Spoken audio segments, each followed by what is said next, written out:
again, bitch. Bago bahala ka na, limot ko na yung ginawa mo, doon ka na sa iba. Kaya ko di naman pala nang umiti mag-isa. Kaya ko di naman pala nang umiti mag-isa.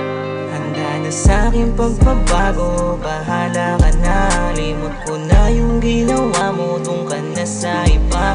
Kaya ko di naman pala nang umiti mag-isa. Kaya ko di naman pala nang umiti mag-isa.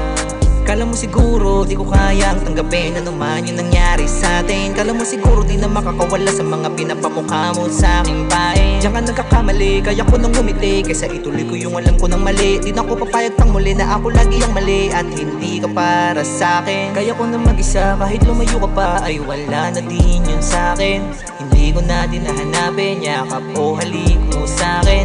Ayoko na din kita na makita yung sakit unti-unti kong hinihila para mapakita natahi ko na yung mga hiwa. Hindi na din mapayag na muli pa kong masira. Ikaw ang pasimuno. Sino bang sumira? O teka, wag mo kong turo, kagagawan mo yan.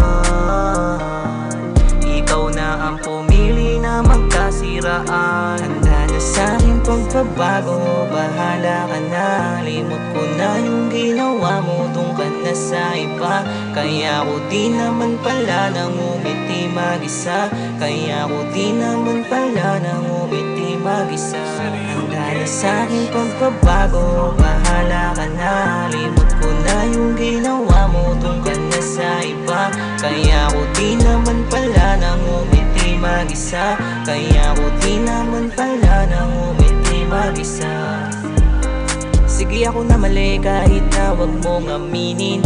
Kitang kita ko kahit hindi mo pa sabihin, pero tanggap ko na din. Wala ka sa'kin paningin.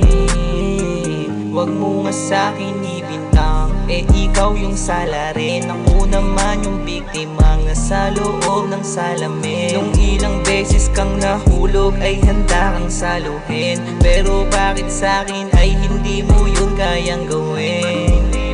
Tama na siguro ang pagpapanggap, ayos na ko yun ko na rin naman tumanggap. Di papayag na sa buhay ko ikaw yung sangkap. Alam ko namang mali pero mali na kapag tinanggap. Pakita muli, hindi na ako papayag pang muli. Handa na sa'king pagbabago, bahala ka na. Limot ko na yung ginawa mo, doon ka na sa iba. Kaya ko di naman pala nang umiti mag-isa. Kaya ko di naman pala nang umiti mag-isa.